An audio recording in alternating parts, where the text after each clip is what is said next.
20. I have no money.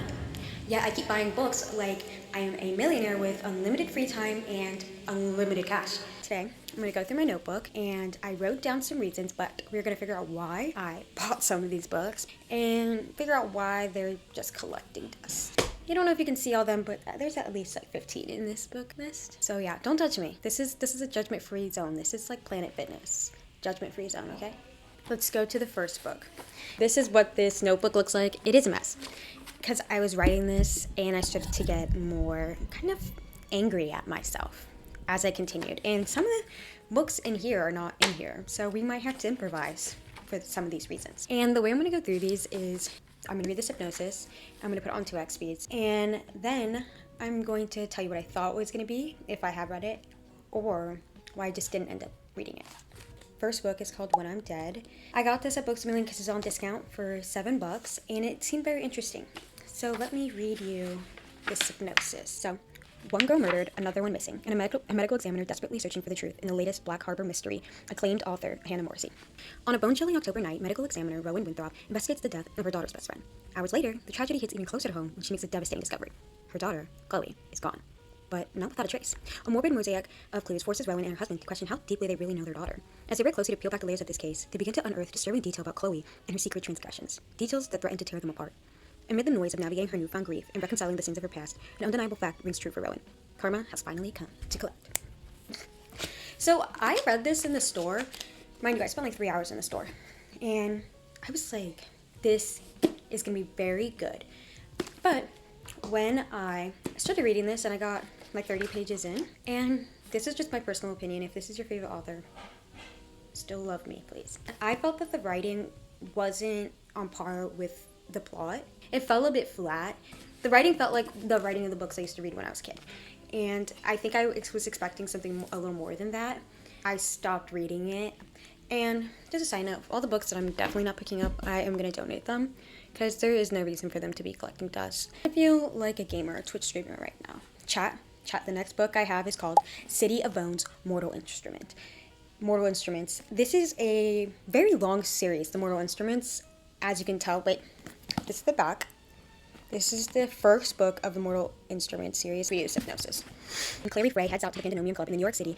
In New York City, she hardly expects to witness a murder, much less a murder committed by 3 teenagers covered with odd markings. This is Clary's first meeting with the Shadow Hunters, warriors dedicated to ridding the earth of demons and keeping the odd werewolves and vampires in line. It's also her first meeting with gorgeous, golden-haired Jace. Within 24 hours, Clary is pulled into Jace's world with a vengeance when her mother disappears and Clary herself is attacked by a demon.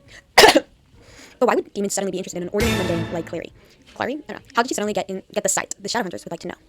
I watched some of the show, and it was pretty good. I just didn't finish it because I actually don't remember. I had gotten 5 chapters in, but I didn't feel super hooked. Also, one of the reasons, this is so childish, but I was reading it in front of like a bunch of people, and somebody had pointed out that there's smut in this book. I did not know, and there's nothing wrong with that. Definitely nothing wrong with that. But it was much for so many people that I wanted to dig myself into a hole. So after that, every time I looked at this book, I was like, I can't read this in public. Sorry if you guys can hear my roommates. They're talking outside. I hope you can't because that's okay. I feel like I'm eavesdropping. I feel like you're eavesdropping, not me because I live here. Let's move on. Next book I have is Me Before You. The movie I've watched, I loved. And I bought the book out of the thrift store because I was so excited to read this since I loved the movie. But then I remembered the movie's ending and I didn't want to put myself through that pain again.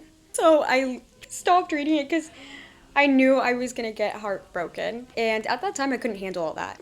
But I do want to pick this back up. This will not be donated. Honestly, I say a valid reason for why it's been collecting dust for at least 6 months. Might not be valid to you.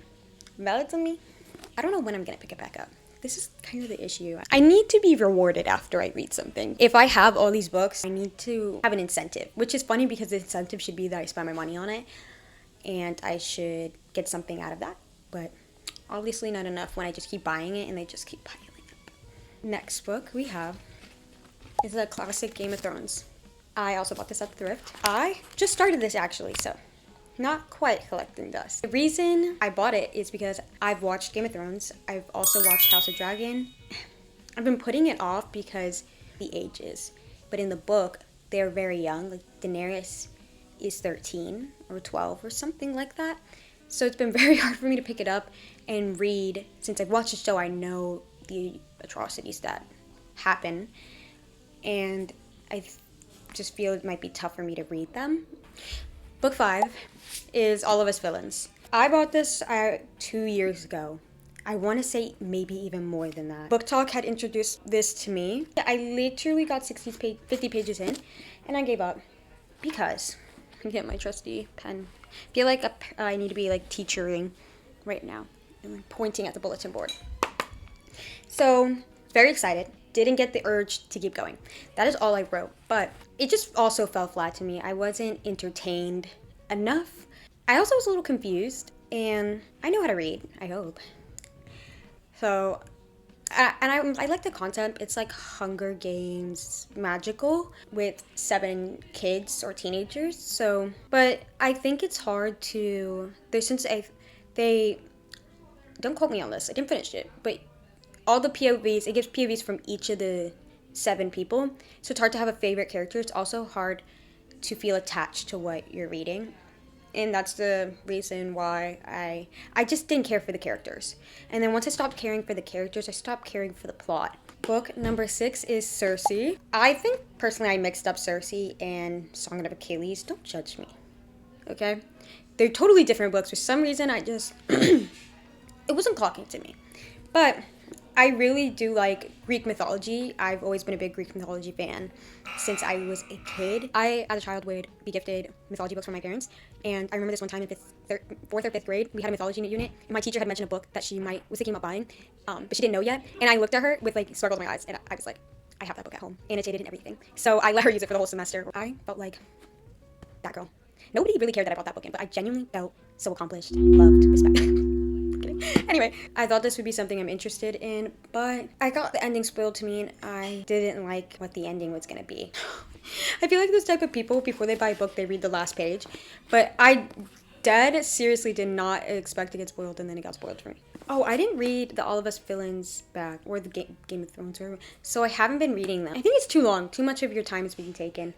I'm sorry, but if you did want me to read all the back of these covers, let me know. I guess I can remake this. Don't worry. Public speaking. 7. Off that fantasy route.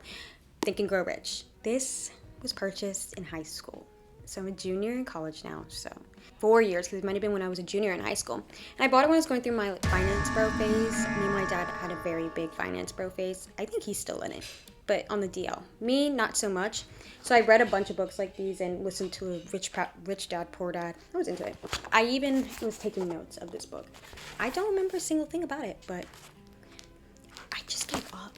I did feel really good about myself ego-wise, because when my parents' friends would come over and I would just be reading on the couch or something, they'd be like, "You're reading Think and Grow Rich by Napoleon Hill," and I'd be like, "Yeah."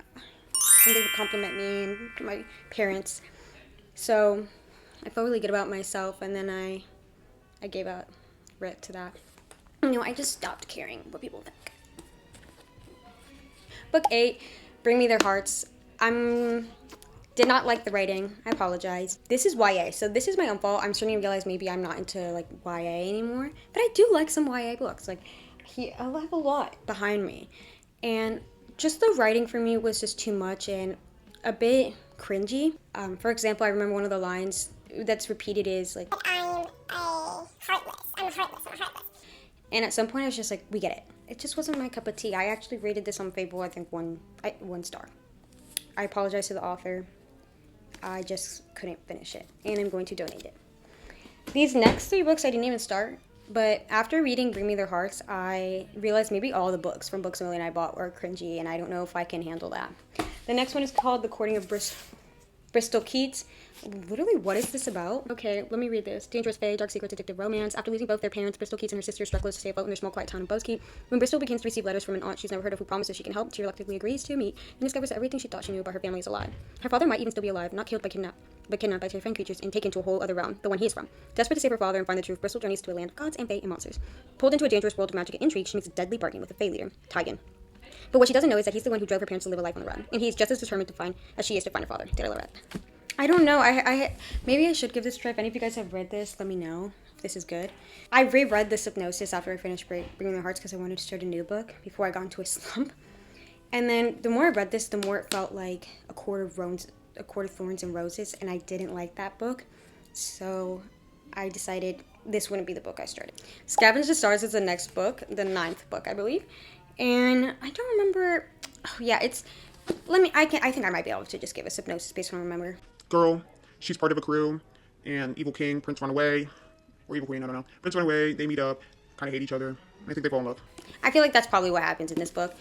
I'm not judging a book by its cover because I read the synopsis and I read the reviews on Fable. There's a slum king, he's corrupt, they want to take him down. One of them wants to take him down, one of them wants to keep him alive. It's a whole shindig. I think it might be like enemies to lovers. I might pick that. I think out of all of these, I won't pick that one back up. Number 10, this numbering might be off now that I'm thinking about it, is Sweet Nightmare. It's about an academy. It's academy based, and I honestly should not be. I'm not. The things that I read, I shouldn't be judging any book. I've read Zodiac Academy. Loki, I read like 3 of the books. I read one of the first book and the second book in one night, and I really liked it. I didn't read the third because I started to fall off of it. So this book had that vibe where she's the daughter of the head chancellor, I believe, who runs the academy, and people bully her, but she literally says she's attracted to one of the guys, and then a storm hits the island, all the power goes out. It's like close proximity. She's like trapped with the guy she likes. I don't know if I'm gonna pick it up or not. If anybody has read this one, let me know. I'm not gonna donate it as now, but reason why I didn't read PTSD from Don't Break Your Hearts, and will it collect dust again? We shall find out. There are higher priorities than this. Okay, the next book I bought is The 5 People You Meet in Heaven. The reason this has been collecting dust is because I didn't want my heart to break. I read that this is very depressing. And why would you buy a book if you didn't want to be depressed? There are times where I want to read and just be depressed, but I haven't had the urge to be like more depressed than I already am. If that makes sense. Honestly, maybe it won't make me sad, but I don't know. The reviews literally say it's gonna make you cry. I will read it when the time comes. I'll know. Next book is Lock Every Door. It's about a girl who moves into an apartment complex and then she realizes that there's a lot of shady stuff happening. She realizes that the past is really weird. It's more dangerous than she thought. Doesn't know if she can escape it. Honestly, this is a weird comparison, but when I read the synopsis, I thought of Wizards Waverly Place when Alex lived by herself in an apartment on the 13th floor and a lot of freaky stuff was happening. And I felt like this was like a thriller version of that. The last book I have is The Phone Booth at the Edge of the World. And I heard this is very sad, but it's about grief. I don't really know much about it, but I know it's about grief. Say it 3 times and it might. No, don't claim negative energy. That will not happen. So, I don't know if that will be read. Maybe I'll read that when I am going through grief, which I hope will not be anytime soon. So, as you've realized today, and I've had this realization forever, but I don't really have a hobby reading books. It's like 50%, but I do have a hobby buying books. And are those really 2 different things? Am I a hoarder? We will not know. So, for every book on this shelf, this stack that you saw, if you think that they're actually good and I should give it a chance, then I will try my best. No, I will listen to you, and then I will give you a review and see if it was good and worth my time, and I regret not reading it sooner.